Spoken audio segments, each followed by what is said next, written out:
Hallo? Im heutigen Video zeige ich Ihnen, wie Sie den Autoblocker auf dem Samsung Galaxy A27 ein- oder ausschalten können.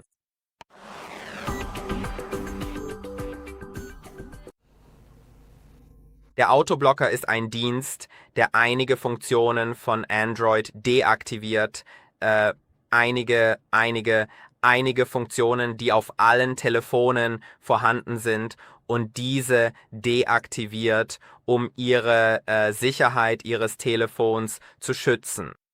Und er kann aktiviert oder deaktiviert werden. Dazu gehen wir in die Einstellungen. Gehen wir nun zu Sicherheit und Datenschutz.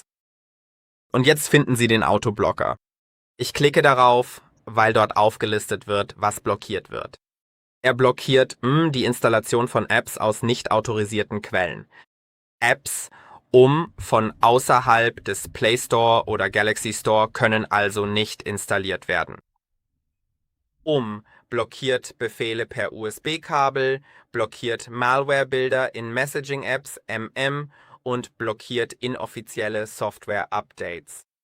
Er blockiert auch Dinge, die hier nicht aufgeführt sind, wie zum Beispiel, wenn Sie zur Telefon-App gehen, gibt es einige Geheimcodes, die Sie über das Tastenfeld eingeben können, bestimmte Dinge auszuführen. Ein Code, der immer funktioniert, ist Sternraute 06 Raute und das zeigt Ihnen Ihre E-Mail-Nummer sowie Ihre Seriennummer an.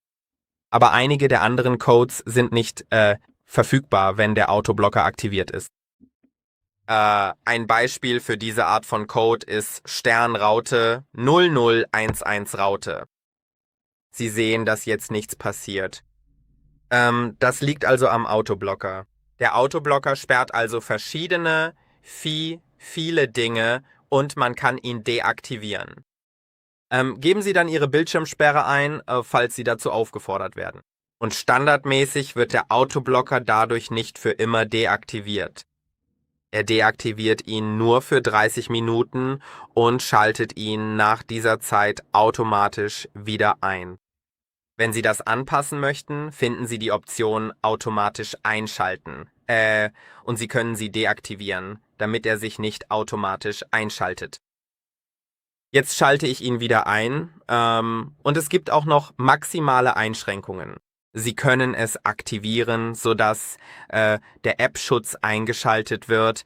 Es blockiert Geräte-Administrator-Apps es blockiert 2G-Netzwerke es blockiert außerdem die automatische Wiederverbindung mit unsicheren WLAN-Netzwerken.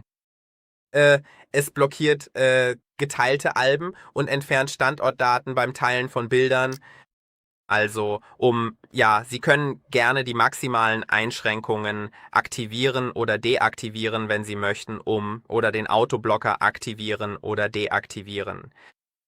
Jetzt können Sie sehen, wenn ich es deaktiviere, wird der Code Sternchen Raute 0011 Raute funktionieren. Er wird mir einen Service-Modus für meine SIM-Karte anzeigen. Ich sollte vielleicht auch in der Lage sein, diesen Code zu verwenden, Sternchen Raute 268, glaube ich, 3662 Raute. Nein, es war der richtige, aber er hat nicht funktioniert. Aber es funktioniert auch in anderen Bereichen des Telefons, wie ich schon sagte, wie das Installieren unbekannter Apps von APK-Dateien und solchen Dingen. Ich hoffe, dieses Video war hilfreich. Vergessen Sie nicht, das Video zu liken und zu abonnieren und wir sehen uns im nächsten.